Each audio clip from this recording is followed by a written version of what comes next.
If I could hope for but one thing for you, so you be curious in all that you do. 'Cause love, like a flower, just wants to grow. Oh, and knowledge, like your heart, just wants to be known. If you like, please subscribe. This is Bitcoin Study Sessions.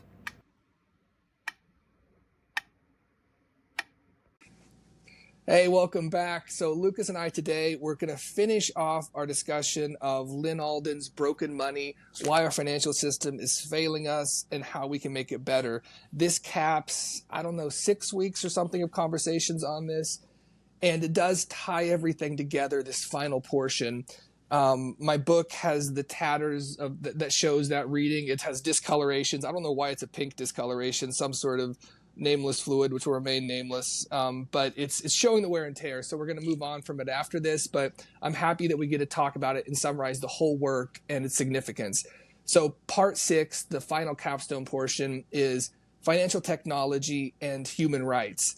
There's going to be 3 chapters that comprise that. I'll summarize that, but so as we usually do, we're going to give a quick summary of the state of things up till now, the book till now, put everything in context, and then Lucas and I are going to discuss it in more granular detail.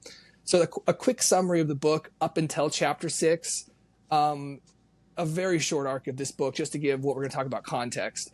You can listen to any of our past conversations, of course, for more detail on this, but a quick arc of the book is the nature of money is not as any particular thing that we have used as money. It's not shells or gold or banknotes or even credit. But the nature of money is as the ledger itself, that thing that we used, whatever it is, to record stored up value and to note the transactions of that value that occur between us. Banks develop because the thing that we were using to kind of record the state of the ledger, gold, was kind of the culminating instance of this. That ended up being very slow and difficult to use in an increasingly kind of international economy. Difficult to move it around, difficult to authenticate for day-to-day transactions. So people preferred to have banks maintain a ledger for them. This distances the ledger from the underlying substance used to record the ledger. We then have an even bigger problem for gold. The age of telecommunications occurs. This is the final nail in the coffin, essentially, for gold as a monetary standard, because now transactions could be done at near the speed of light. The exchanges of information that we do to note that we're going to exchange something of value. But the actual exchange of value, the settlement of that transaction, when it was gold, occurred at a very, very slow pace. So their transaction and settlement, there became a speed gap between those in the telecommunications age. People initially began to deal in abstractions still based in gold, like a claim for gold, a piece of paper that said, I'm worth X amount of gold and redeemable in gold. And then banks circulated these and recorded these on their ledger. But with time and the speed of telecommunications, gold eventually drops out of the picture entirely, and we enter into the fiat era, where money is backed by nothing and is based only on notations on a flexible ledger, ultimately controlled by a central bank. The flexible fiat ledger has many problems. The book discusses them in detail. For example, it leads to constant inflation of the currency as governments secretly tax people by printing more money and thereby draining value from savings without kind of angering people by explicitly taxing them. This also, the fiat monetary system, leads to increasing speculation as people continually seek to leverage that empty credit in order to exchange it for scarce real-world assets like real estate. In this story, all these problems develop. The entropy of the fiat ledger is described in detail by Alden, but technology doesn't stop. We have this kind of interregnum period of the fiat monetary system, but now we have new intervening technology. If speed gives us the fiat system that we now have, what are our new technologies going to give us, specifically the internet and encryption? When you combine these, do we get some sort of new monetary order, some sort of new ledger? So Alden describes two primary contenders for internet native money. One is Bitcoin, a decentralized ledger, hard capped at 21 million Bitcoin and secured by real world energy. And the other one is our CBDCs, central bank digital currencies, which are centralized ledgers, which kind of continue the fiat abstraction and financialization of everything, but add the ability for additional control and surveillance by the government. That brings us up to the last part of this book, which again is financial technology and human rights. We're going to see the importance of those things and why Bitcoin emerges between CBDCs and Bitcoin, why Bitcoin is the one that is going to help us preserve human rights. So there's 3 chapters here. The first one talks about privacy. In the past, privacy was ensured because it was physically hard and costly to surveil people. You had to follow them around and stuff like that. And in the past, physical bearer assets were used as money, like gold, which, that was the entirety. It was the value was in the object, and you gave that, and you completed the transaction and settlement at the same time. Gold, shells, these types of things. They're private. When you give somebody that, they don't know. You don't have to tell somebody else why you gave a third party gold. Cash is also private in the same way. You can pass someone $50 without the government knowing about it. But now people mainly hold money in banks, and which people are encouraged to do so by inflation. If you don't have your money in a bank, if you just have cash under the mattress, it's continually losing its value. In addition, governments encourage this transfer of money into bank accounts. France banned cash transactions over 1,000 euros. Germany required background check for gold purchases over 2,000 euros. So governments are encouraging people to put money in bank accounts because bank accounts allow for government surveillance. In the past, we've talked about the Bank Secrecy Act. Transactions over $10,000 have to be reported to the government. There's various ways in which bank accounts just centralize our money, and of course, the banking system ultimately is under the surveillance of the government via the central bank of whatever nation maintains that central bank. But now, technology is enabling mass violation of privacy over time. The way, in addition to bank accounts, other technology has developed. So we can't expect laws to protect our privacy because it is the government that leads to the encroachment. And Alden kind of gives a timeline of justifications that the government has used to encroach on privacy via new technologies. In the 70s and 80s, we had the war on drugs. A new technology comes out, pagers, and there's a moral panic because drug dealers are using pagers. And so the government institute credit checks for people that want to buy pagers. In the 2000s, there's the war on terror. And of course, there are many different, we have the Patriot Act, many different infringements. Alden discusses Edward Snowden's leaked information from the NSA in 2013, revealing that the government had the ability to tap or obtain email, video, and voice chat, photos, social networking details, and that there were secret courts and unclear protections for American citizens in this process. And programs like this still exist, still a relic of the war on terror. Also, she notes there's client-side surveillance, things that were intended for military surveillance, military usage, but end up being turned on civilians. Things like Pegasus, a mobile phone spyware app created by an Israeli cyber intelligence firm that can covertly spy on a target's cell phone, including utilizing the microphone and camera. Purportedly, this is developed to monitor terrorists. Now it's frequently deployed against activists, human rights advocates, pro-democracy advocates, and authoritarian countries. In the 2020s, then, we now have, as an excuse for the government to encroach on privacy, kind of wars against trafficking and suspicions of foreign alignment. This person is a Russian asset, something like that. In the 2020s also, China has turned surveillance into an export. Domestically, we've talked about they require QR codes in certain places to move around the country. They have facial recognition that allows for monitoring of civilians. They have a social credit system and automatic bank freezes, things like kind of a minute control and surveillance made possible by technology. And China is now exporting this, Alden says, internationally. They're the world's largest exporter of surveillance tech. She notes that and this is, I think, very interesting, this is actually part of their Belt and Road Initiative. We talked about that in past chapters, the Belt and Road Initiative being China's attempt to kind of duplicate neo-colonialist monetary practices like the kind of Western Bloc uses through the IMF and World Bank, predatory strings attached lending to developing countries to get them hooked and to extract value. China does that through the Belt and Road Initiative. And one aspect of that is they subsidize and encourage the spread of surveillance tech to other countries. So in this way, the government is not something you can trust. Historically, it's encroached on privacy with various pretexts. Alden also notes you can't trust corporations, of course. We have this idea of surveillance capitalism. In the 2010s, we enter what you could say is the age of surveillance capitalism. This is a term that was popularized by Shoshana Zuboff of the Harvard Business School. Under surveillance capitalism, services seem to be free that we're getting online, but that's actually because our user data is being harvested and monetized by, of course, Facebook, Twitter, we're all aware of this, to create targeted ads. There's extensive monitoring, even by our physical devices, Siri, Alexa, and then now everybody has a Ring camera on their door. Everybody's taping everybody. Massive amounts of data being collected about ourselves, by ourselves, through corporations.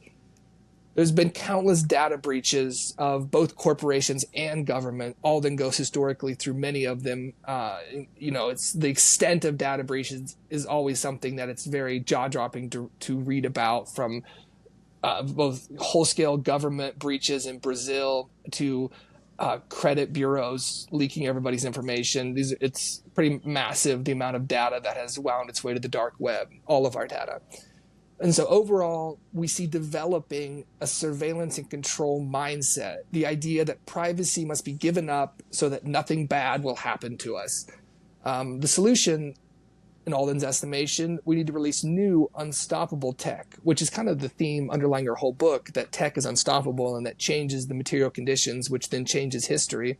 And then new laws will follow privacy technology. Don't lead with laws, lead with tech. Which brings us to chapter 29, asymmetric defense. These are the defenses that are arising to defend our privacy.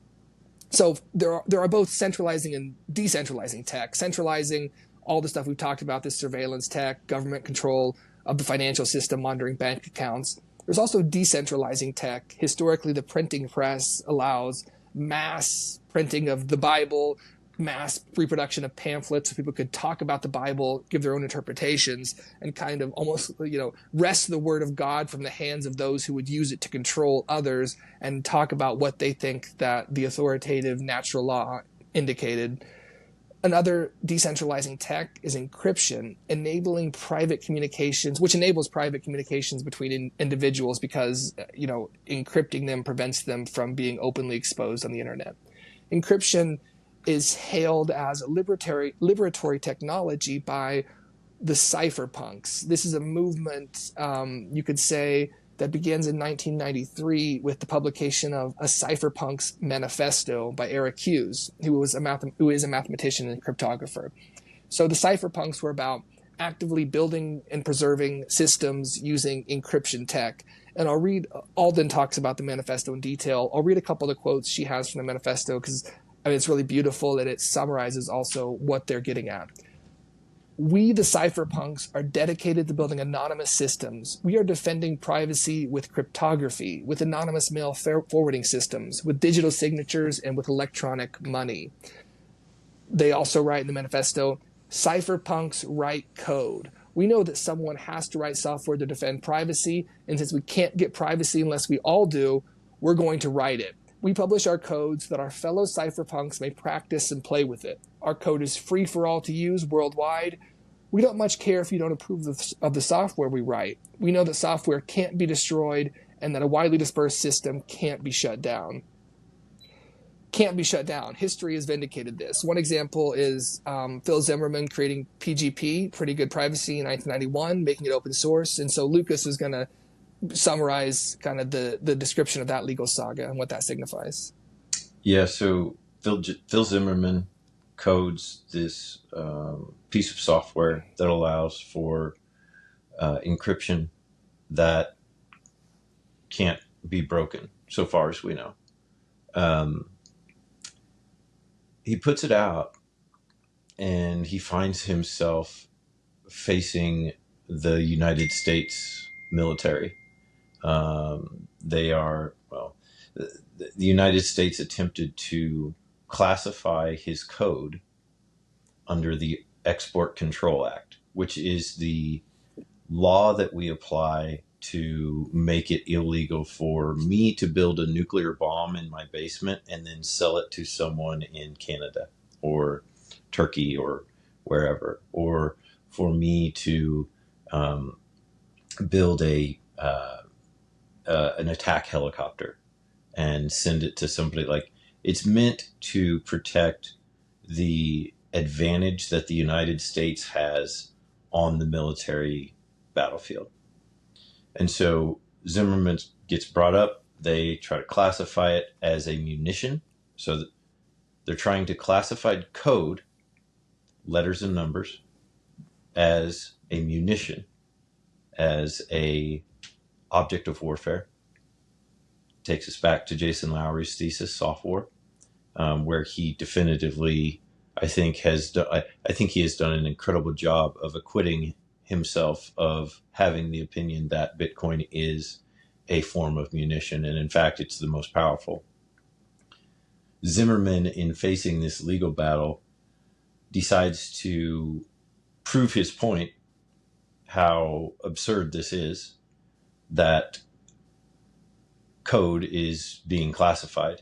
And so he publishes it under an MIT open source license. So he basically writes a book on PGP and gives out the source code. It becomes popular at the time for people to, in the know, to wear T-shirts that have like the code on the T-shirt, and then it says like, this T-shirt is a weapon, this code is a weapon. Anyway, so what happens then is that, though they don't necessarily give a reason, possibly because, and I think we'll get into this later because I want to hear the rest of your summary, possibly because the government would have had to reveal some things in order to make their case that they didn't want to reveal, or possibly because they just saw that it was a pretty worthless approach and they were attacking free speech. They decided to drop the case. So that case never was resolved. So there is not necessarily a precedent for code in terms of being upheld as free speech, but a precedent in the more native sense of, this was tried and it didn't work. They literally didn't even go through with the court case. So kind of a little bit of background on that. Yeah, and then after that, cryptography goes on to play a very large role in making e-commerce secure. So we have that initial saga, and then cryptography is now part of the internet.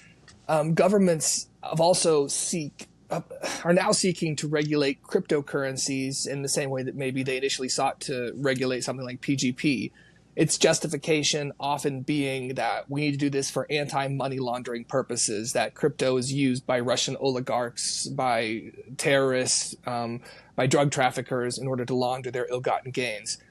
But Alden poses, we can argue that with the empirical nature of that claim, but I think Alden tackles this in a very interesting way. She poses 3 questions to regulators.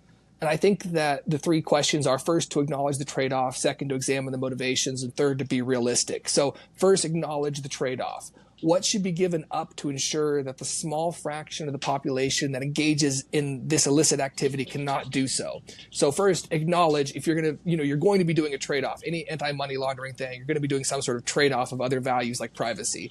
Second, examine the motivations. How honest are governments regarding their motivation for these trade-offs? And she gives example of Argentina, the currency rapidly debasing, and so people beginning to flee to a different ledger, the ledger of crypto.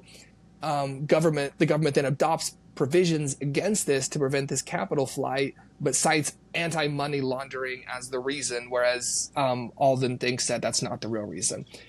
And then third, so acknowledge the trade-off, examine the motivations, and third, be realistic. Can the government even enforce it?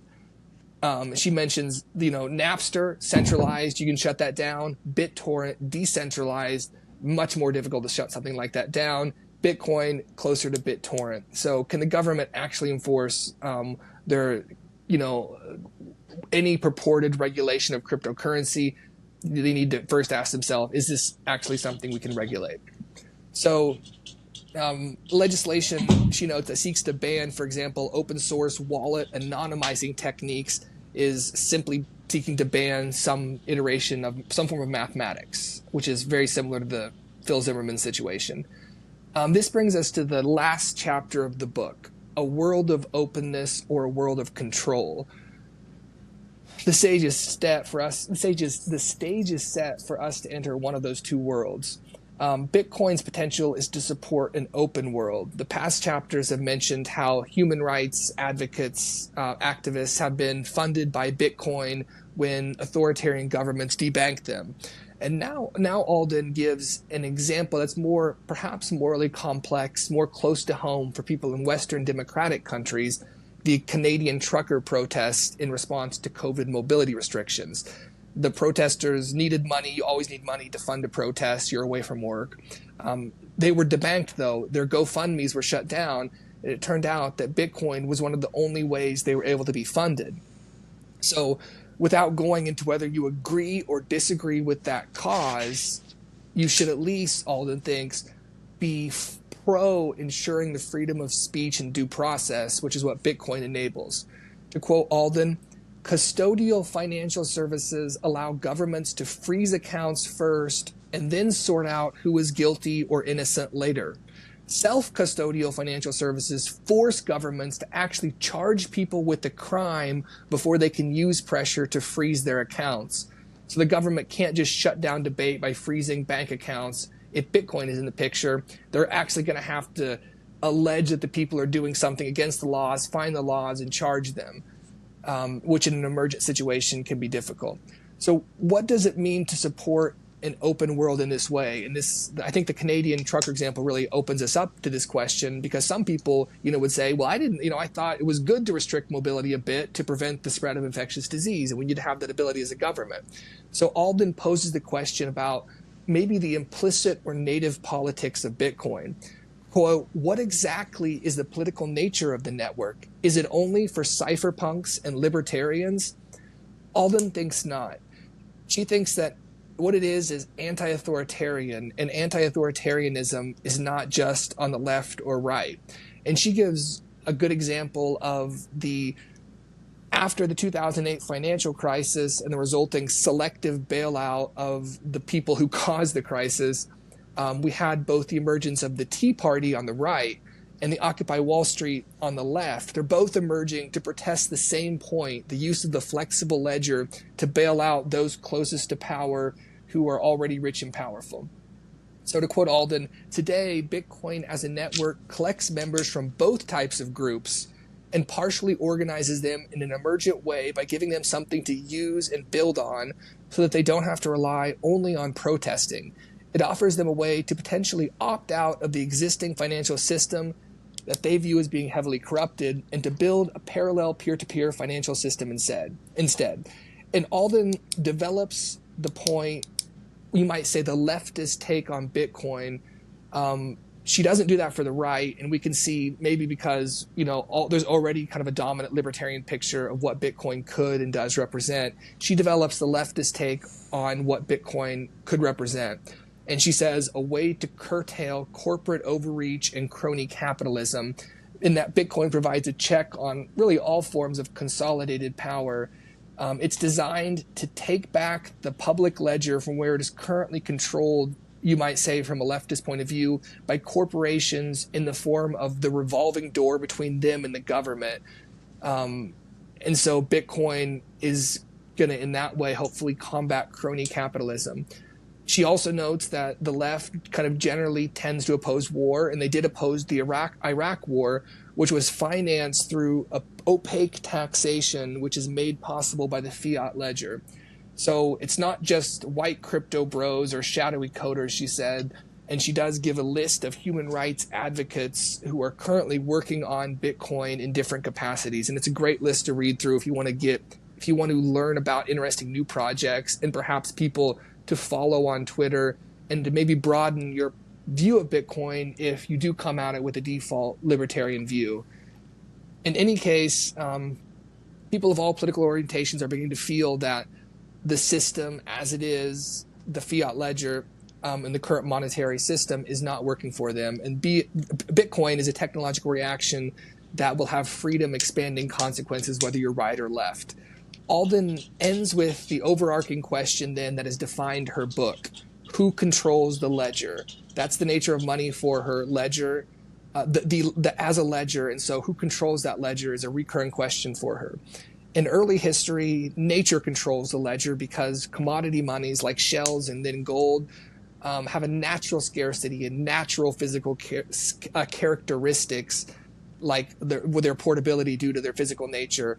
And so in that way, nature, roughly speaking, maintains the ledger.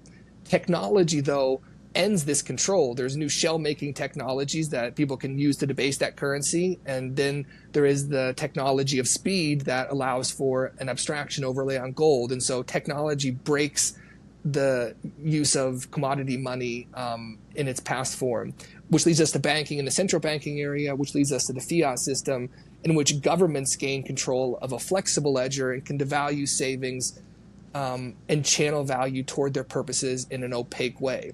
And so now we're at the digital era, and we have new technology. Again, the internet and encryption. And so who controls the ledger? There's two possible futures here. Neither one is set in stone. We're all going to have to collectively fight for what we believe is right. Either bottom-up, decentralized control of the ledger through something like Bitcoin, or top-down, so bottom-up decentralized ledger like something like a Bitcoin, or top-down centralized ledger through CBDC, central bank digital currencies controlled by governments and their central banks. So in this, in Alden's estimation, Bitcoin is not about eliminating the state, but about putting it on a level playing field and making it operate more transparently. Bitcoin represents the closing of the gap between transaction and settlement, which was initiated by that age of telecommunications, which effectively ended the gold standard. But now with Bitcoin, we can move away from fiat as a temporary solution to the speed gap, and also move away from the abstractions and the financialization that were enabled by the fiat era. Bitcoin then, in Alden's estimation, to end this summary, could herald an age of simplicity, transparency, and robustness. So that is a summary of Lynn Alden's Broken Money. We've finished it out there. There's a lot of really interesting points in this chapter. And in fact, Lucas and I talked about it last time we got into some of these points because they were already beckoning towards these kind of ideological questions.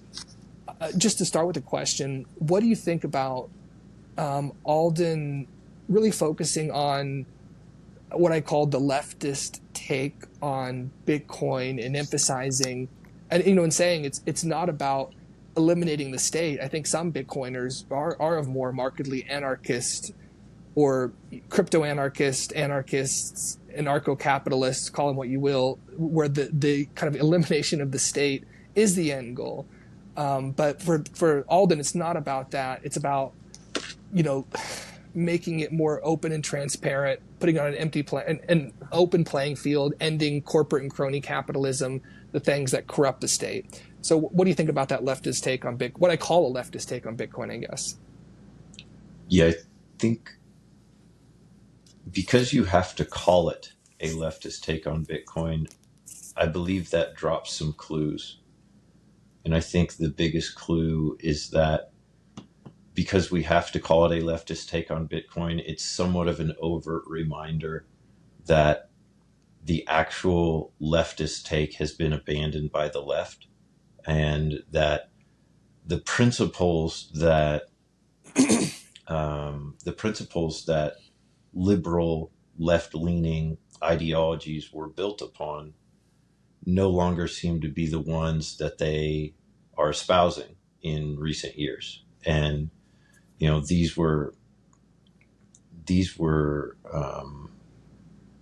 people who believed in free speech above all else, um, that they should not be told what they can do in terms of um, their bodies, what they can do in terms of their affiliations. You know, the right to protest, the right to really be a combative element to the state that is coercive in the means that it provides the constant tension that you need. Like you need to have tension um, in order to make sure that one side doesn't go too far. You need to have something pushing back um, because the nature of the state is control. And I think we need to separate state and government, because you can have government without having a state. You look at even down to the family level. You know, a mother and a father certainly govern over their kids in a way that they call parenting. If you look at Native American tribes, they have like a governing council, but they're not a state. And so, what's the difference? I think the difference is that um, the state is the control mechanism that enables government to get out of control. Without the control, and specifically the control over the money, um, then you can't really abuse people. And so we're talking about, let's go two paths, and one path would be the open source decentralized money that is Bitcoin. The other path would be the easily censored, heavily surveilled, government controlled, state controlled form of CBDC. And I want to go back to that state CBDC. We talked about this as an earlier podcast. There's an old country song um, called I think it's called 16 Tons, and it's about a coal miner who is bemoaning his existence in that he has to work all day and have nothing to show for it because he works for a coal mine, and the coal mine issues the money that he uses. And in everything that he buys, he has to buy from the coal town, which adjusts its prices in order to extract his money back out of him. And so it just creates a cycle. I owe 16, or I load 16 tons, and what do I get? Another day older and deeper in debt. St. Peter, don't you call me because I can't go. I owe my soul to the company store. And I think that provides this perfect microcosm of what we are sure to see and what we're already seeing in places that have instituted a central bank digital currency. You see that the issuer of the money has total and complete control over the citizens, and they have no choice but to remain in the system, because the money that they have earned in exchange for their energy, what they have given their life for, is taken from them so that they have no control over it, and they cannot use it in order to escape, in order to better their life, in order to do anything. So I think it's the perfect example to demonstrate, you know, a central bank digital currency that's just the coal company issuing company scrip that they then devalue whenever they want to. And if it turns out that they hit a tough spot, and everybody dulls their pickaxes until the point that they all have to go buy new pickaxes, in the company store, there's the new pickaxe, but it's 5 times the price that it was before. Yeah. And so, yeah, it steals away the opportunity to do anything. I guess that's where I go first when I think about that, is a 1960s country song about a coal miner. Yeah. Well, I think because that summons up the values that we associate with the left, which I think is what Alden is talking about here. Um, so the values that we typically associate with the left, looking out for the common man, especially with respect to big corporations, very powerful financial interests, and that is, maybe the spirit of Occupy Wall Street too, Occupy Wall Street as well. And that iteration of the left, maybe the Noam Chomsky left, is something that it's much easier to sympathize with than, as you noted, like the modern left, postmodern left, you might say, is different than that, in that it's an infatuation with power and state control as such, and perceiving not that the leftist values are important and the means to arrive at those are kind of to be decided, but instead looking at the means and saying government control, the means to arrive at the things, is the thing that is important. If you're going to support the working man, it necessarily means a more powerful government to do so. That seems to be a sort of default, leftist take from today, instead of saying, no, what's important is the small coal miner worker. Maybe some sort of government intervention is what helps them.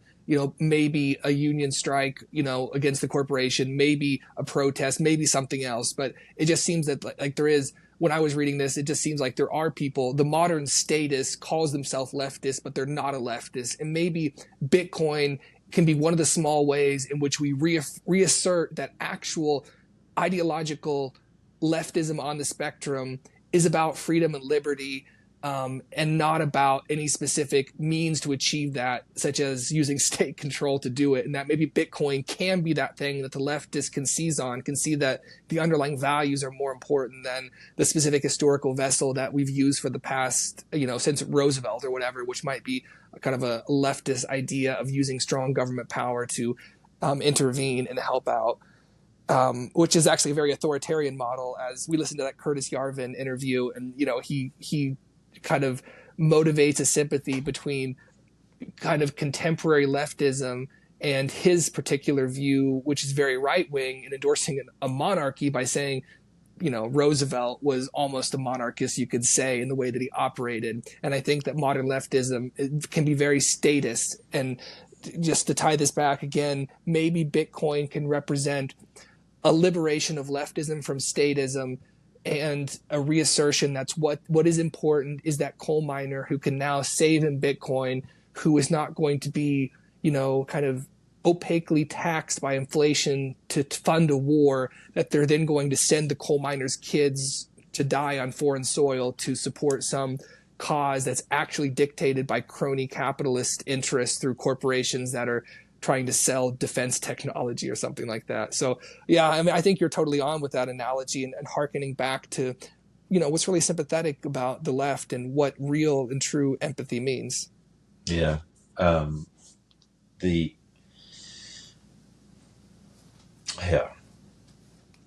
So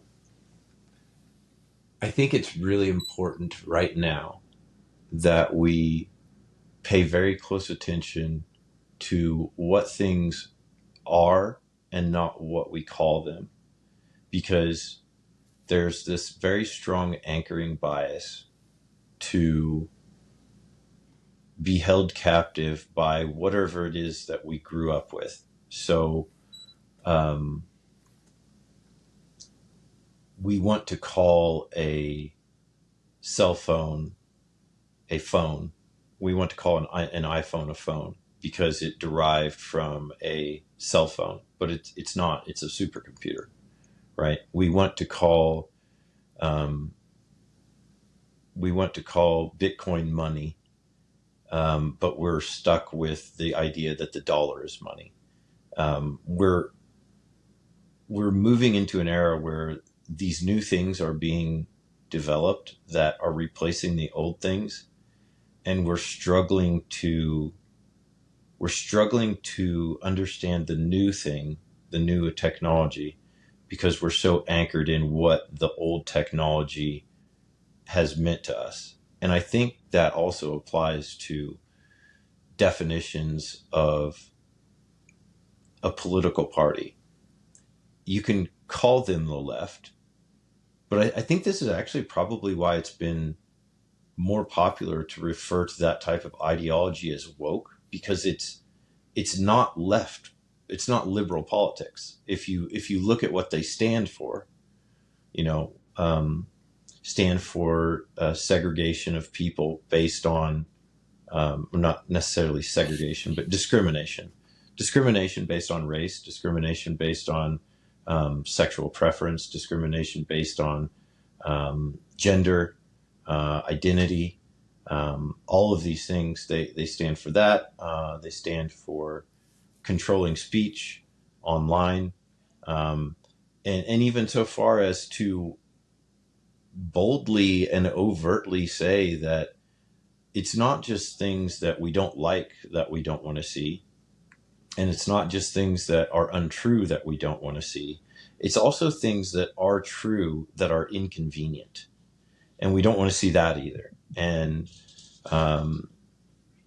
so there, if you look at it from that perspective, then it's very easy to see that this is not a liberal left type of politic. This is something new. That is also something very old, which is, as you correctly point out, it's just an authoritarian, statist regime mindset. And, if you can't beat them, join them.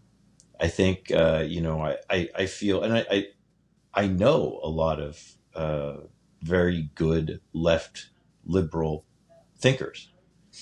And I feel for them because their movement has been hijacked, and they were infiltrated, and much like the strangler vine from Jason Lowery's thesis, is that they were somewhat taken over and choked out, and now they're trying to get back out and be that tension on the system that's needed. So,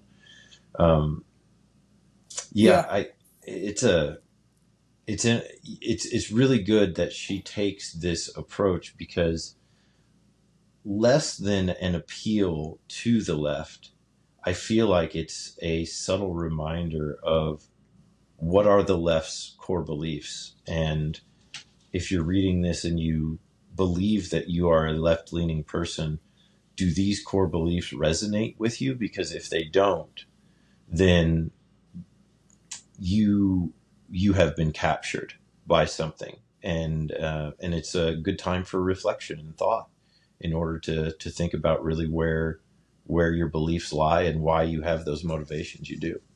Yeah, I mean, something like Bitcoin, it's an FAFO type thing. Fuck around and find out. It's like a natural law. If you have an ideology and that ideology is not true in some sense to the human condition, then it's not going to interact well with something that it has truth as its primary criterion. Yeah. I think that, one of the entropies of the fiat monetary system is kind of a definitional entropy, in that, the fiat relies itself on abstraction, and it enters us into an age of abstraction. We're no longer trading a real thing that is gold. We begin to trade claims for gold, and then the gold drops out entirely, and like all of value is now an abstraction that you can print. And if you can print value, it's like, then power really is the primary condition of reality. Once you can print value, the postmodern idea that power underlies everything and not truth becomes, palpable. And so people begin to think that is, maybe the philosophy we should all follow. Power does seem to be what matters, because those in power print value for themselves and their friends.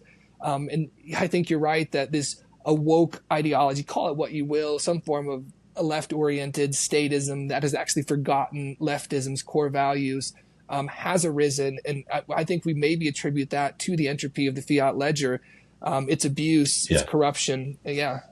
Yeah. I think you also need to really come to grips with what printing value means, because this is the thing that is a direct exchange. It is a direct equivalent for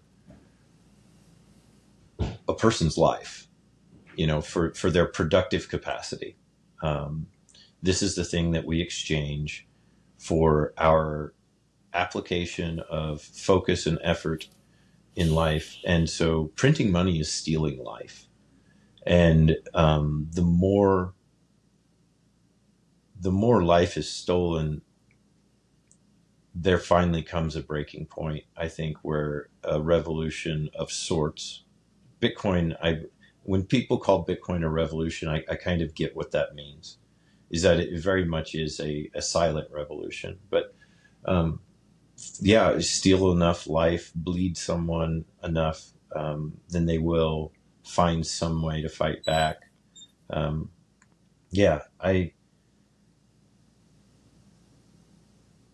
was pretty touched by the deftness with which Alden approaches this last bit. I'm very, very calculated, very thoughtful. Calculated, not a good word because people think that's a negative connotation, right. but calculated in the sense that she acknowledges, I think, that the anarchist libertarian esque bent is very well represented already in Bitcoin and does a good job in trying to bridge the gap. I think what we saw in this election was that money is not a political issue, because one side tried to make it a political issue and got destroyed by doing that. You have one side that says we need to stop spending all this money, we need to be more reasonable, and another side that just continues to spend that money. And where the people voted, I think, really reveals that was in 1996 or whatever, James Carville got famous because he told Bill Clinton when they were trying to figure out strategy, I don't know, 95 or maybe earlier than that, what was the strategy to win the election? And Carville goes, it's the economy, stupid. That's it. Like, yeah, people care about having the right to do this and the right to do that, but they really care about being able to get up, put in a good day's work, have a fair wage paid to them that they are then able to spend before it devalues in a society that's not trying to extract from them all the time. And you mentioned that we have entered this age of surveillance capitalism where the value is just being continually extracted by these free services and free products. And Yeah. Elon Musk, I was reading another book about him, like one of the earlier ones, and there was a quote in there from, like, he was like 20, I think he was like 27 or something at the time when they're interviewing him. And she asked, why is it so important for him to do these things? Because at the time, it just seemed utterly ludicrous, like utterly absurd. He gets a payout from his first business, and instead of sitting on his laurels and waiting for something to come, he knows exactly what he's going to do next. And then he gets the payout from that business. So he sells Zip2, makes gets in with X.com and PayPal, sells that, and then funds everything. Like, he knew exactly what he was going to do, and he claims to have had this. He claims to have, had this vision for his life since he was like 14. And there's a quote in that book. So she's asking him, why are you doing this? What is so important about this? And he says, nobody else is doing it. Like, I would go make, arcade games and video games, but I'm not really seeing how that benefits the world, and nobody else is innovating. And he said that, like, the greatest minds of the generation have been lost trying to get people to click on stuff online.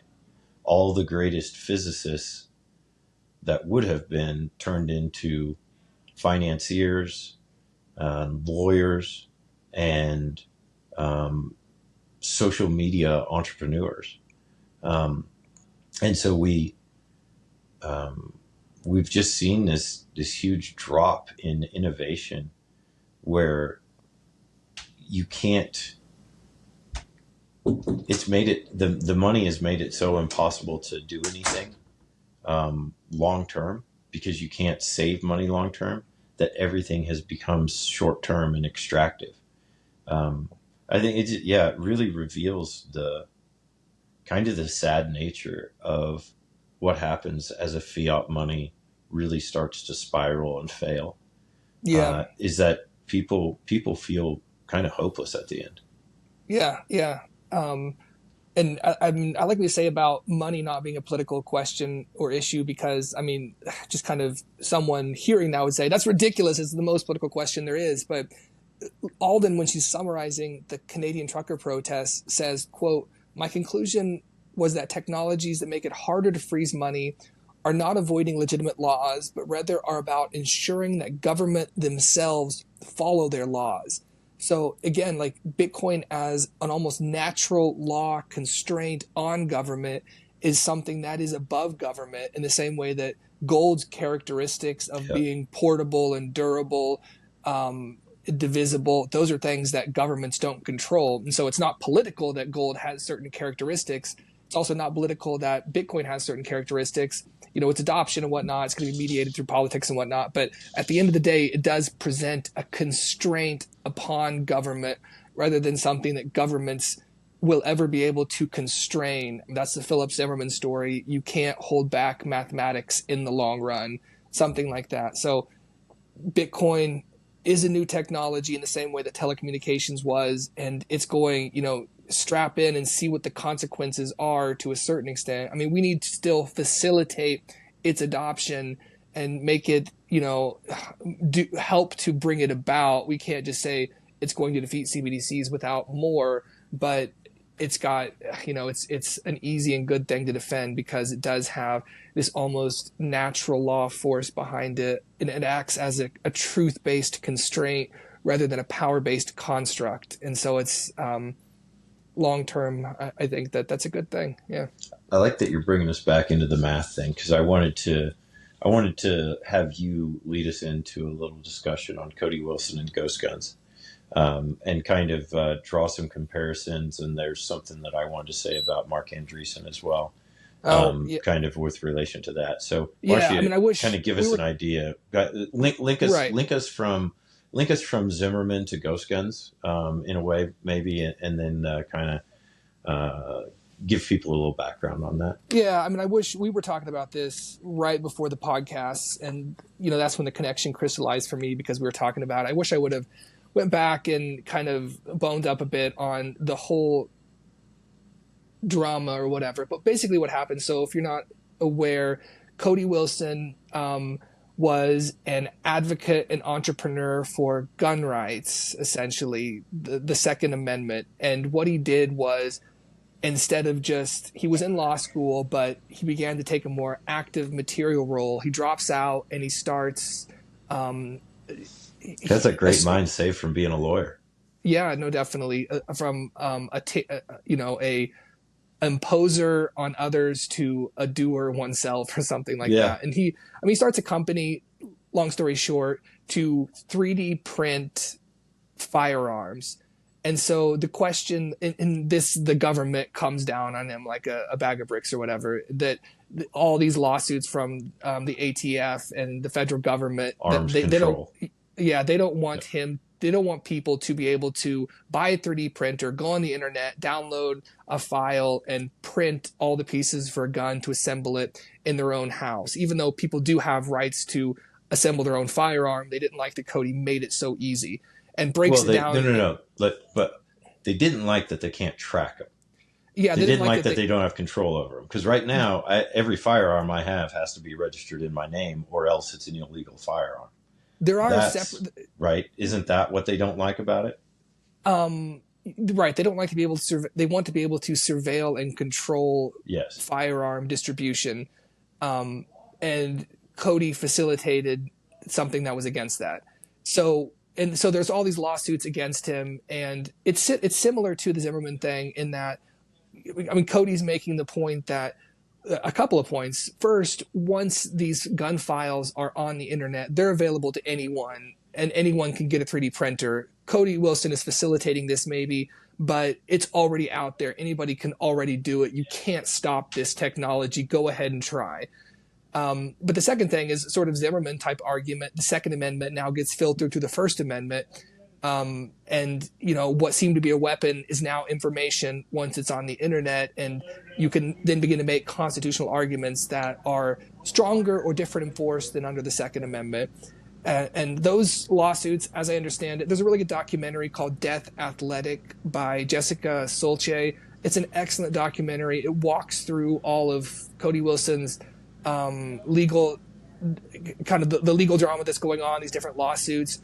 I don't know. There's been so many lawsuits against him. I don't know what palpable gains he has made. If there's precedent set regarding information, and it's whether guns can be information and therefore protected by the First Amendment.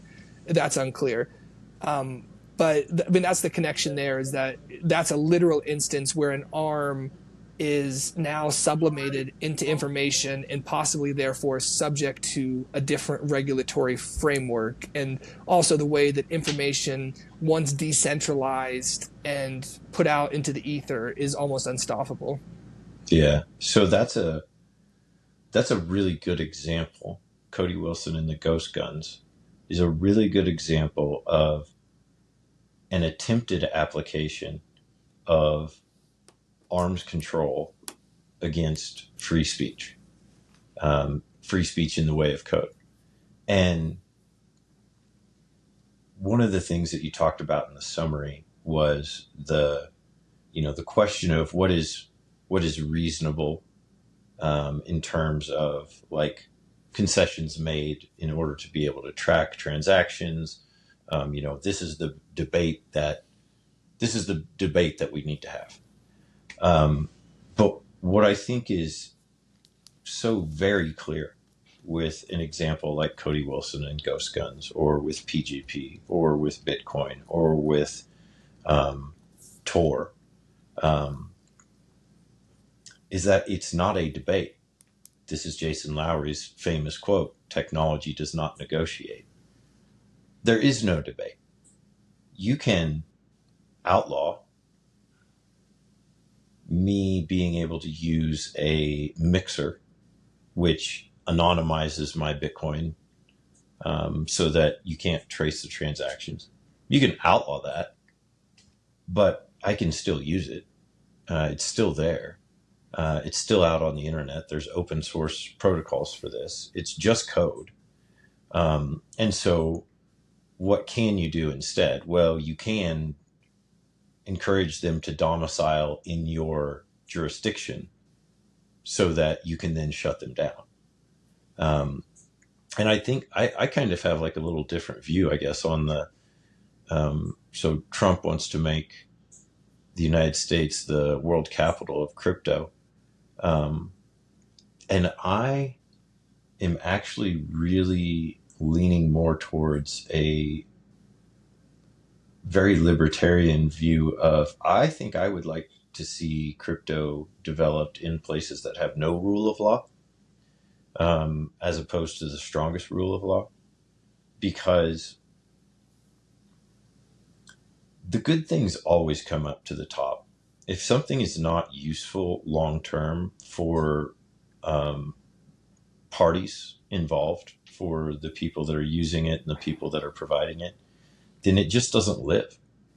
And so what is an area that has, what is an area? A sandbox, that's not an area that has no rule of law. That's an area where there's a sandbox constructed within a rule of law system. You always need the rule of law. You need property rights protected with guns. I mean, you need the rule of law in order to have any sort of system. But what I'm saying is, we have seen very clearly that it doesn't matter what the law says. You can't rule against free speech and digital code. Like it just, so, and this, like, I'm not saying, what I'm saying is that it's not a debate. It's not a negotiation. You can outlaw the code and then, or you can outlaw the app, but I can get a VPN and I can use the app. So you can get a VPN because you have a laptop in a house which is secured by the rule of law system that you Yeah, exist so that's in. like the threat. That's like you can get a VPN because I allow you to have a house and But I where in the allow you world to can have you? a Right. computer. I mean, which is different than like if you're in North Korea or Eritrea or some Venezuela. Like Oh, if those are there is, very strong rule of law places. I disagree. The rule, though, that's where the rule of They law is have entire. I guess very strong laws. it's a definitional thing. I think the rule of law has broken down there. They don't have the rule of law. They have the rule of exception. They have what maybe they have a law on the book, but it's always the exception that matters. It's always Yeah. the state coming into your house and saying, "Oh, this law says this, but you can't cite it against us. We don't believe it has law-like But applicability." Yeah, that's no different than the US. Like I can't remember who it was. it's quite different. Somebody did an analysis of all of the regulations. This is floating around. I don't verify it, but it was from a very well respected researcher. He says on average the average American commits 3 felonies a day Yeah, there's a book that called they Three don't Felonies know a of. Day, I believe. Right? Yeah, Yeah. It's yeah, I mean the only thing that's different is that we don't yet have a whole lot of people having their doors kicked in by the government and coming into their house and taking their stuff. We're just on the lower end of the spectrum. I agree that we have much stronger no, rule of yeah, law, okay. but we You know, still I think have that occurrence all the time. definitely we have things like that occur, but we do have much stronger rule of law, and I think probably the strongest rule of law, if not one of the strongest, if not the strongest rule of law systems in on the globe, and that's why we're entrusted with the financial order as it is. And I think, I mean, that's why people buy Right. into the U.S. as an idea.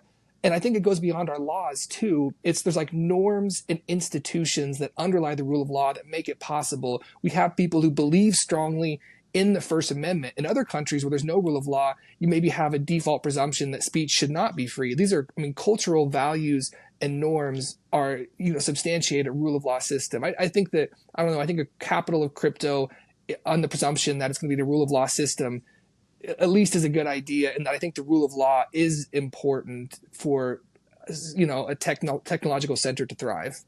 It's not binary. This is a sliding scale. The rule of Yeah. law of the United States may be stronger than any other country in the world, but every Hmm. country in the world has been trending more and more away from rule of law and more Yeah, towards definitely. authoritarianism. And Yeah. so that it's just rule of law is not a yes or no thing. Hmm. It's a relevant sliding scale, and just because we are currently the cleanest dirty shirt, we're still a Yeah. dirty shirt. Right. No, And I we're was not, just, and the thing is we haven't been getting cleaner. We've been yeah. getting dirtier. The whole pile's been getting dirtier. I was just So taking yeah. exception with saying that we should go to where there's no rule of law instead of where Well, there is rule of law, it's not we. So that again, that's another or thing. as the crypto It's crypto not we. Like developers or the whatever. people who are going to do this are going to go where they can be in peace. Yeah. That it doesn't matter. Like Right. they'll find a way to get there. They're going to, right now. They're going to Portugal. They're going to Argentina. They're going to the United Arab Emirates, and they're Hmm. going to I don't know, Soviet bloc country, I think, but I can't remember. But I mean, there's no we. It's like we don't decide. We don't Hmm. decide where this is done. The way that the law looks and the way that the people are treated, that decides. And No, definitely. Yeah. and if you are somebody who is creating products that when you put them out into the world, they change the world, and they change the world in a way that is undeniably better for all the people in the world.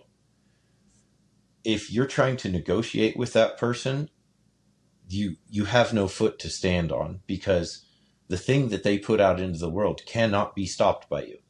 Like there is no, like what I'm saying is, I think it's laughable that governments think that they can negotiate with crypto.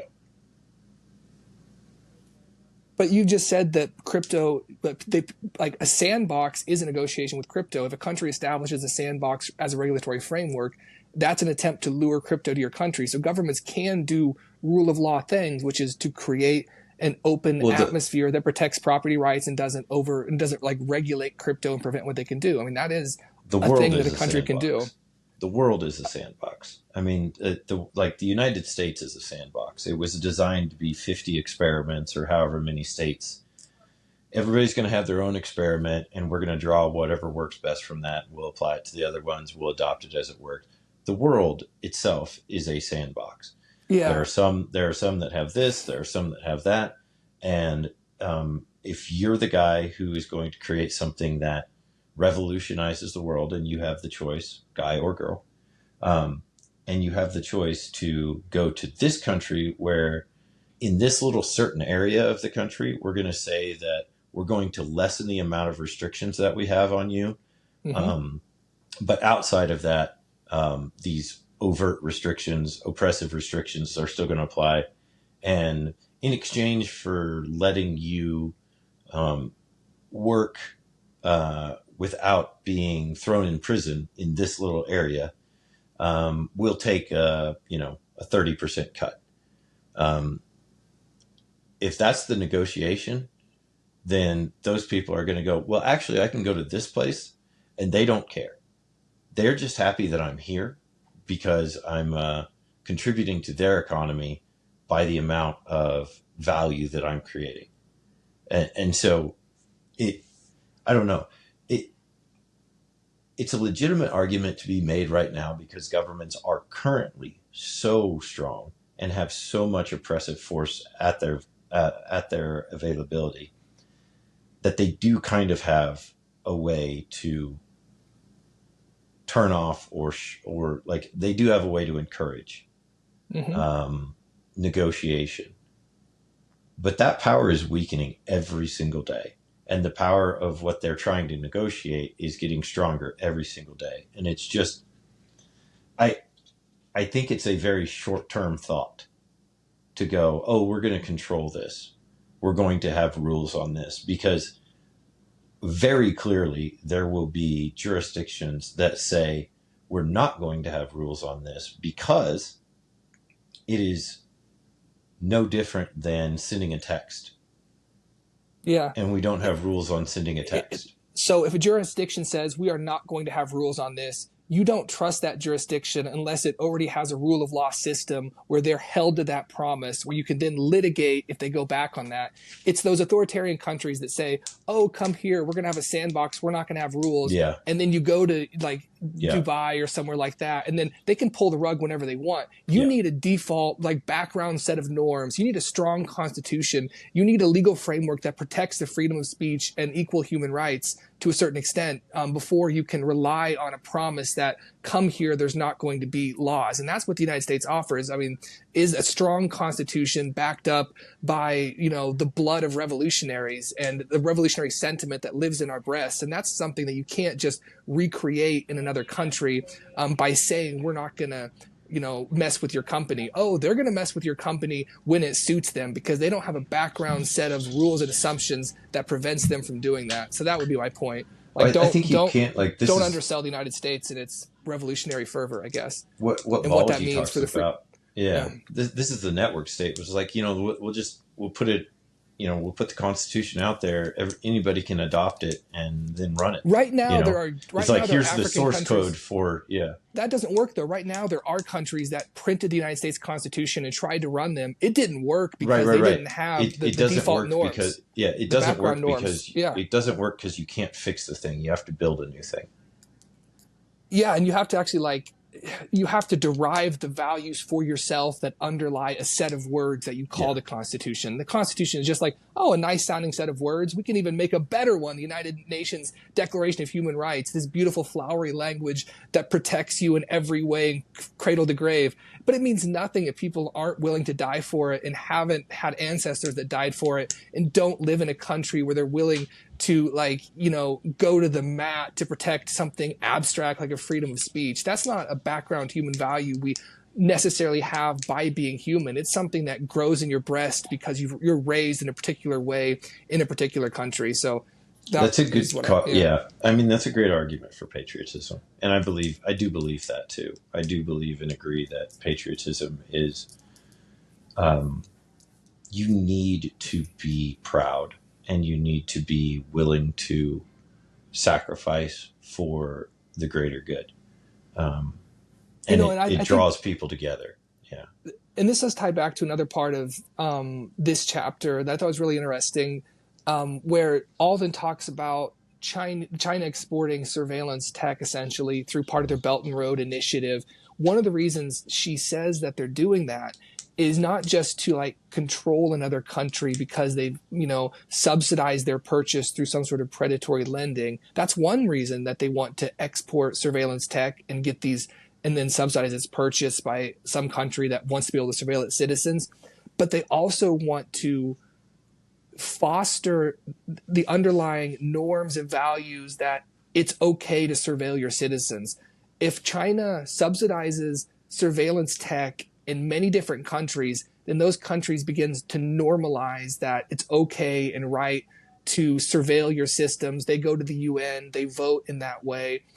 So by spreading surveillance tech, you begin to change values when Yeah. people then accommodate themselves to the way that the world is. So the question is then, can Bitcoin combat that and be an antivirus to that virus, or viral in a different way and change norms and ideas relating to privacy, surveillance, and control in other countries, serve as its own propaganda in a sense, in the same way that China is trying to change world norms by spreading the violence of surveillance tech.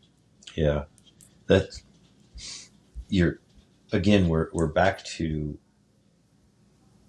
so it's monetary colonialism. It's not like actual, we're going to land and we're going to take over and we're going to put our people there, but it is still colonialism. And colonialism is at its heart the exporting of the ideal, or whatever your ideology is, the underlying beliefs that you have. And so, yeah, influencing, you know, reaching out and trying to expand your area of influence in the world, to expand the dominion over which you somewhat control entropy, I guess, might be a way to think about it. When I was in Africa, and when I was in Morocco, I was blown away by how much surveillance technology I saw. Like, and it was all Huawei brand. Yeah. The cameras everywhere. Like, I've been in bigger cities in the United States that I feel have a lot of security cameras. Not like this, and just very overt. And you see how people self censor there. I mean, there is. I remember when I came back, and I think you were one of the first people I talked to. No, well, no, it was. But anyways, I remember when I came back, I told people, because I went from Morocco directly to Colombia, and those are two entirely different worlds. One is a police state, and the other is a cartel state.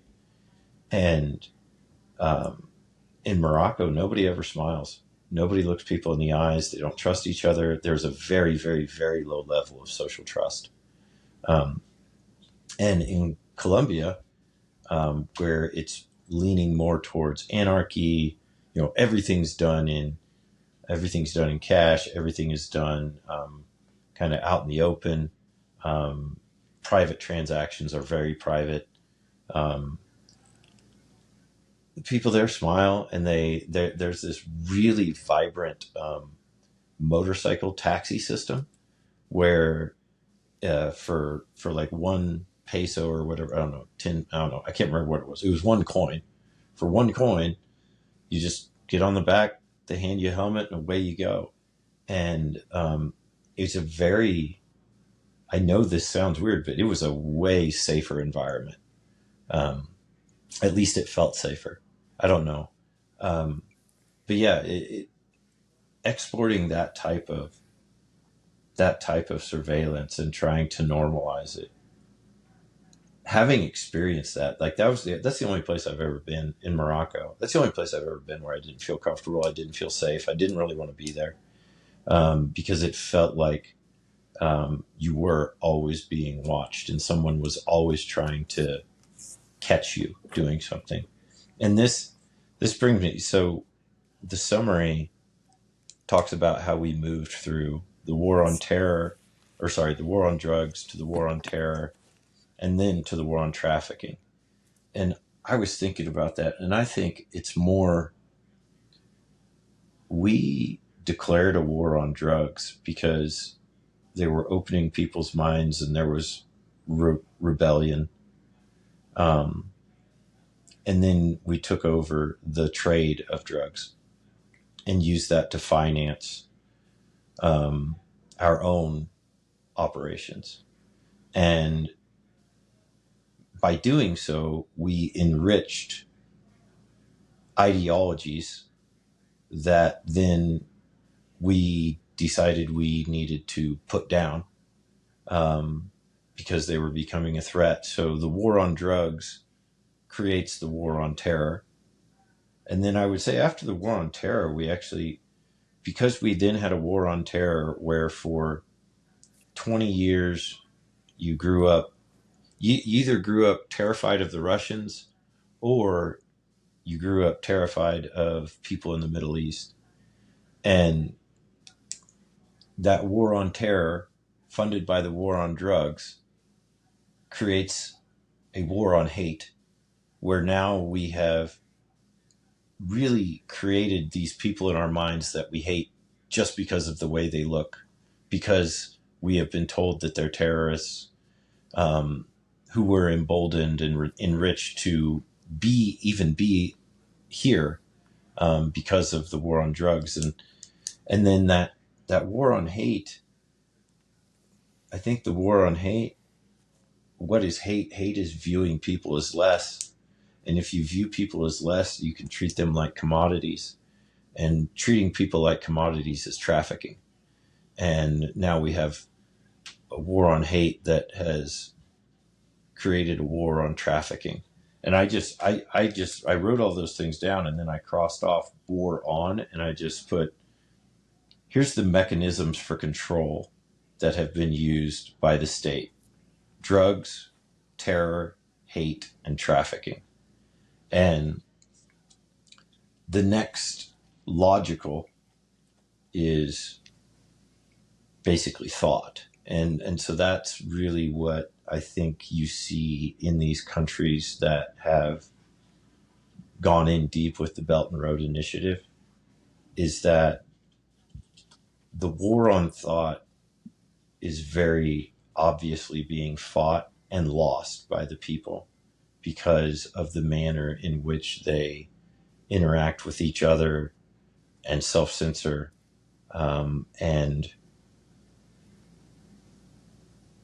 continuously accept more and more punishment in terms of losing liberty, in exchange just to not be crushed under the thumb of the state. So yeah, that's my little, I think that meander. gets on. Yeah.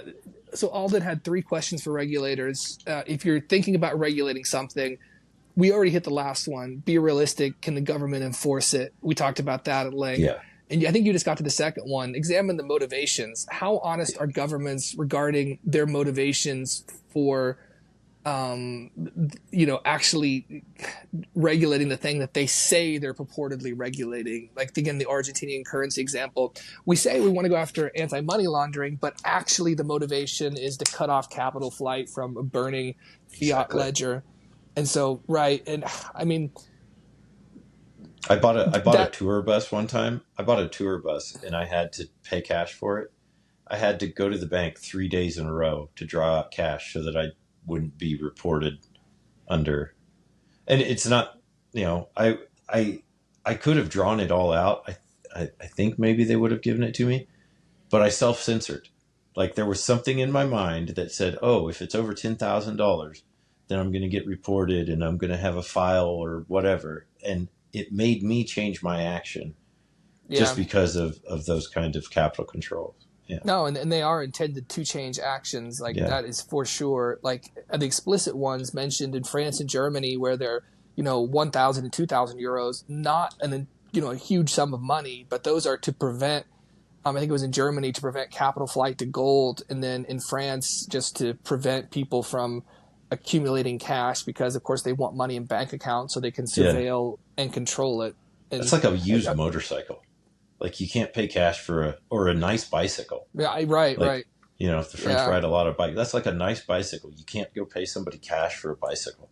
Now you begin to cut into the informal economy that way potentially. I mean, I wonder what the effect has been on like resale, private resale, things like that, because now you have to have like a credit card machine so people can Well, they use would have gone credit or up, they, right? They'd probably have to go. Wouldn't they go up in price? yeah, right. So if it begins to cut off that market, it begins to Yeah. be right. It drives up the price for the people that can stay in it to negotiate that way. If it's really important to you to get it on the resale market. Yeah, no, there's all sorts of secondhand consequences when the government begins to regulate and their motivations, and it ties back into us pontificating that maybe modern leftism as statism has different motivations than it proclaims or says that it has. So Do you remember the story? Wasn't there a story about like a kid that they decided I don't know what country, but they kicked in the door and they found that he had cash, and they decided to hang him. wow, This was yeah, fairly recently. I can't remember what, but yeah, no, like what, yeah. When I was practicing criminal law, Alden mentions here civil asset forfeiture. mhm. In the United States, that's one way in which surveillance implicitly occurs. When I was practicing criminal law, there was an individual who was traveling from Missouri to Colorado with a large sum of cash in his car. He gets pulled over, and so Colorado at the time has weed that's legal, Missouri does not. Traveling with that large sum of cash in his car to Colorado was enough for the police to confiscate, to steal his money and take it in order to get that money back. So he told the police, no, this is for a vacation I'm taking to Colorado. We plan to spend it there. We're going to ski resort. It's going to be expensive. They took the money. In order to get that back, it was a complex federal civil lawsuit that had to proceed through district court. And that's an expensive thing that, most people wouldn't do because you're essentially, paying the money that you're going to get back to the attorney to do that thing for you. And so that in itself is a way to discourage people from having too much cash because there's a presumption that it's illicit or illegal, the mere fact that you have cash. So we might not hang someone in the United States, but we begin to implicitly categorize them as a criminal and impose civil criminal consequences on them for having cash. I read a book about that, and it's the amount of abuse of the civil asset forfeiture power is shocking, especially in Texas. There were stories about they stop a family that has like $4,000 in cash, and I can't remember what the deal was. I don't think they had anything. It wasn't a big deal. But anyway, so they say, well, we either take your money or you have to spend the night in jail. That's Yeah. fine. You can spend a night in jail. And they're like, what happens to our kids? So they're like, oh, we put your kids in the system. And so then,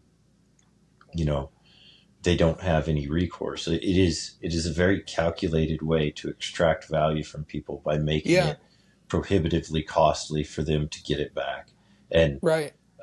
yeah, I'm really glad you brought that up, because if there are people listening to this that aren't aware of what the civil asset forfeiture power is and how it's being abused, I encourage you to look into it. Just Google civil asset forfeiture, and there's one example of like they get a warrant to go through some lock boxes at a safe deposit facility, and instead they just go through all of them. And so they just take everything.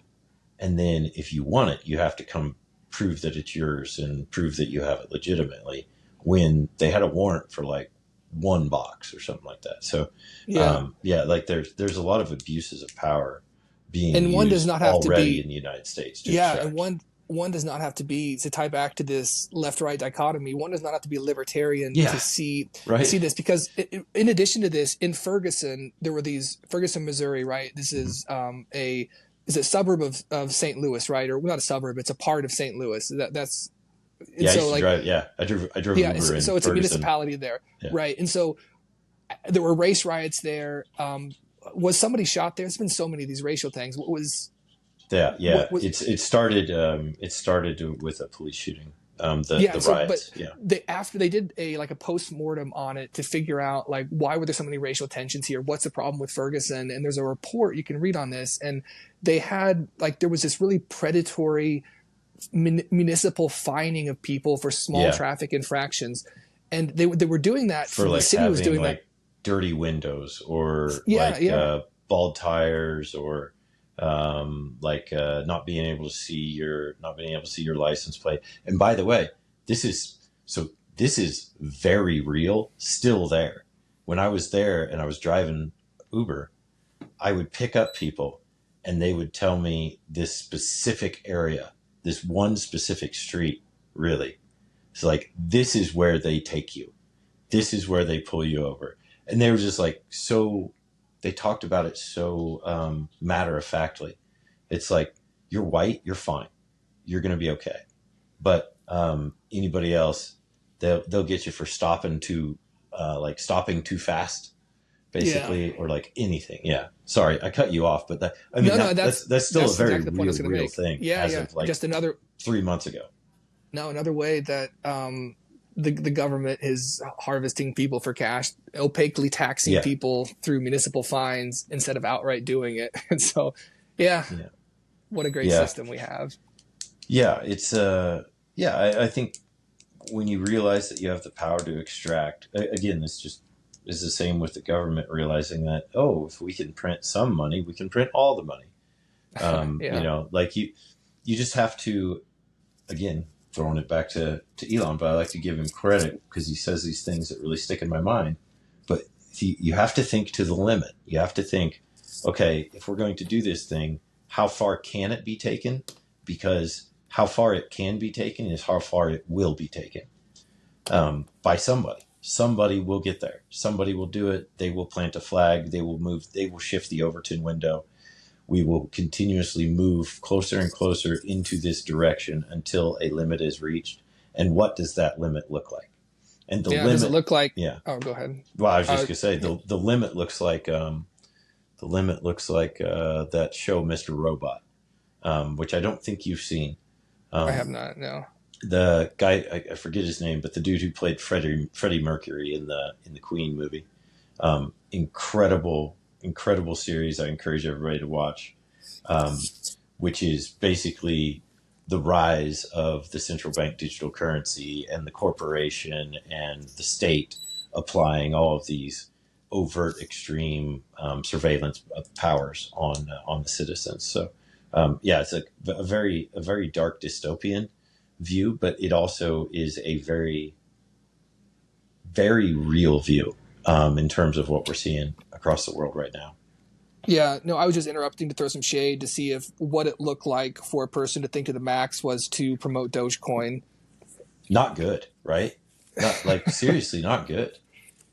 Um, So yeah, yeah, even as a joke, even as mimetic kind of like whatever is the funniest outcome will be the outcome that actually yeah. happens. I mean, that's trying to meme into reality hilarity as a future, and I don't think that's a good idea.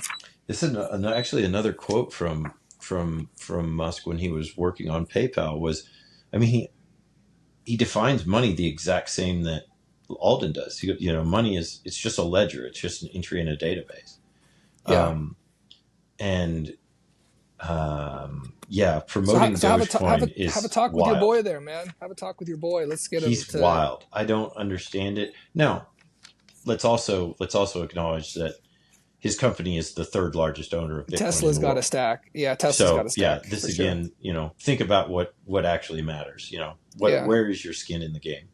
So yeah. He's I personally think that he knows exactly what it is, and that in order to maintain relationships with a very litigious government that had been increasingly targeting him, I think that he really toned down any sort of slaughtering of golden cows or golden geese for quite a long time. yeah. I think And, he yeah. runs public corporations that depend on public largesse, and so Bitcoin is vaguely threatening to him with what he needs to get accomplished. His only goal is to get to Mars, and he's been using, I mean, working with the government as it is. And I think you stack Bitcoin because he's smart enough to do so. But I mean, I think he's like most CEOs probably are. He has a point that goes beyond what Bitcoin's liberatory potential is. And so he wants to get that done. And if Bitcoin vaguely threatens that in some way, then maybe it's not your biggest priority. I'm not saying he's Well, against it. He's going to, but I don't take think, maybe take another view of it, which is to say that I think so. He had the very personal experience, right, of having one of his children be chemically castrated under the like trans encouragement laws in California, and has really struggled with that. Like he sold all of his houses, he sold everything, and just sleeps on people's couches now, right? yeah, And I think he just identified that as a bigger problem. And I can't disagree, like, because the fundamental aim of that ideology was to outlaw free speech. It was to force people to it was to promote forced speech, um, and and take one step closer to legislating thought.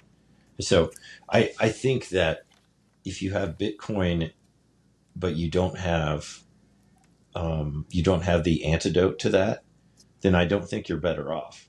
But I think that if you have the antidote to the woke mind virus, then I do believe that Bitcoin naturally, kind of like the way you were talking about with the values that arise, I think that Bitcoin naturally finds its place in that system. So maybe it's more of just um, I don't know. I think it is, to me, I think it's a close personal thing where it's like, oh, I have this trans kid, yeah. and Nah, lost a yeah, child. I have no insight into Yeah, his mental state. I wouldn't psychologize him farther. So I just think that's a good yeah, point. he's an It's fun interesting too. person.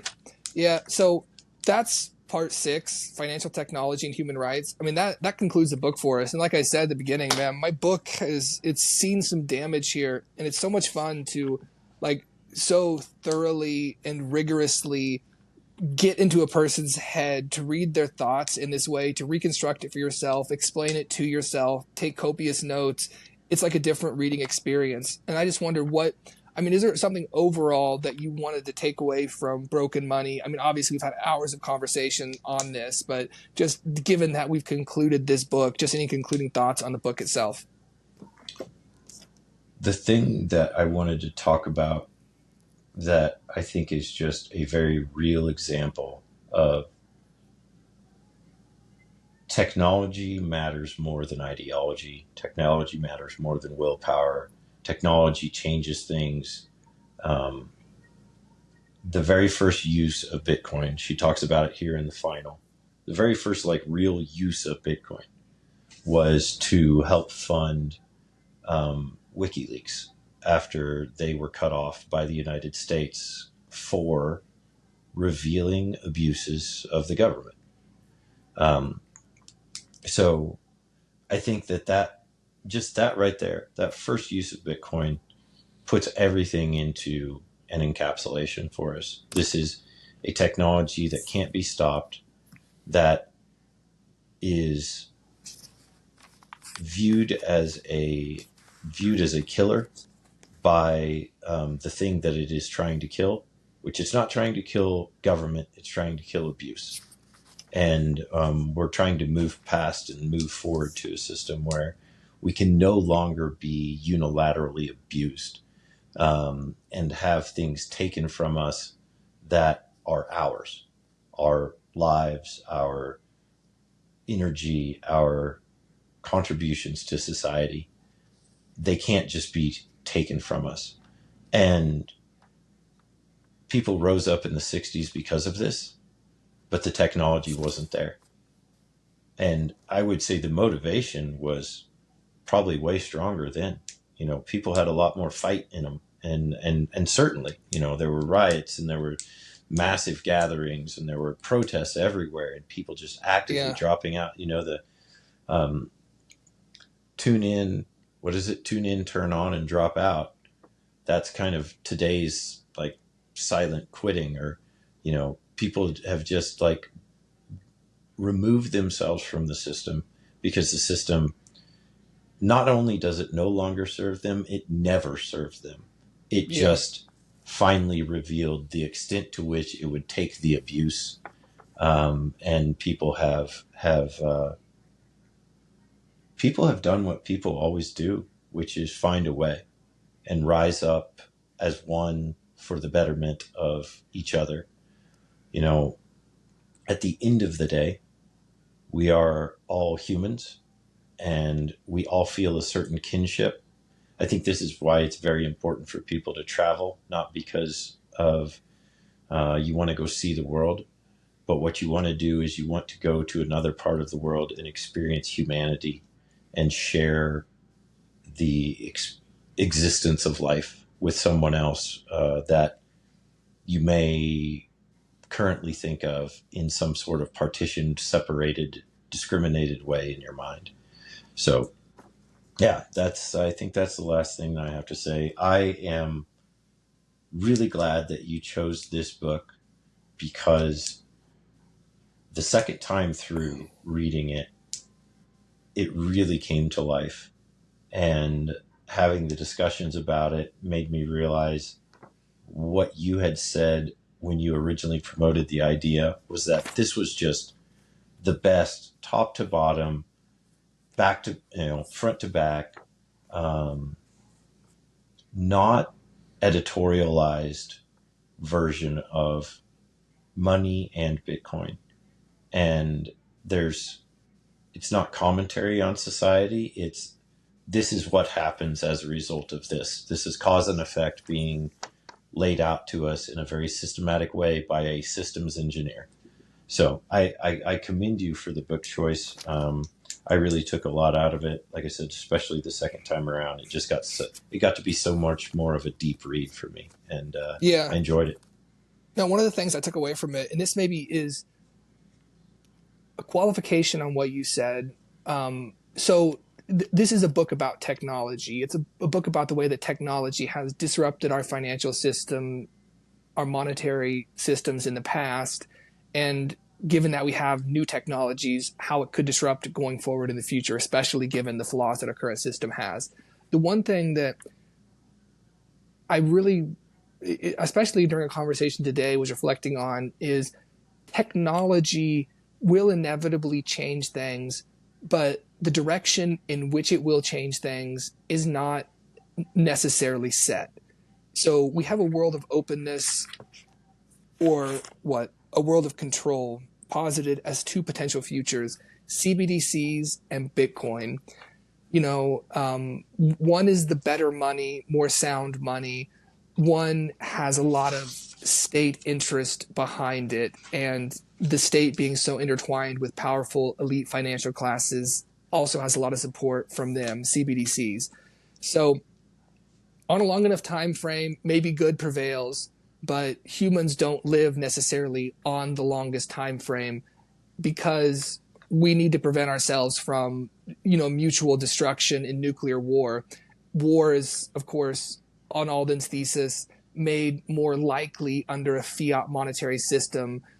It accelerates us towards wars and finances those wars. So, maybe Bitcoin, slays CBDCs on a long enough time frame by itself, but we don't necessarily have a long enough time frame. We need to do it ASAP. And so we need to do everything we can to, as Trump's new executive order bans CBDC technology, but we also have CBDC type technologies like XRP being advocated for at the highest levels. These are debates we need to have, and we need to ensure that the centralized outcome is not the winning outcome. And it does, we have to fight it ourselves. It's not going to fight itself. You can take your Bitcoin stack and go out into the mountains or whatever and do that thing where you disappear. Or you can engage with these debates, read these books, talk to your friends and family, vote conscientiously, and work within the systems we have to build the systems we want to have. And so this is a very realist book.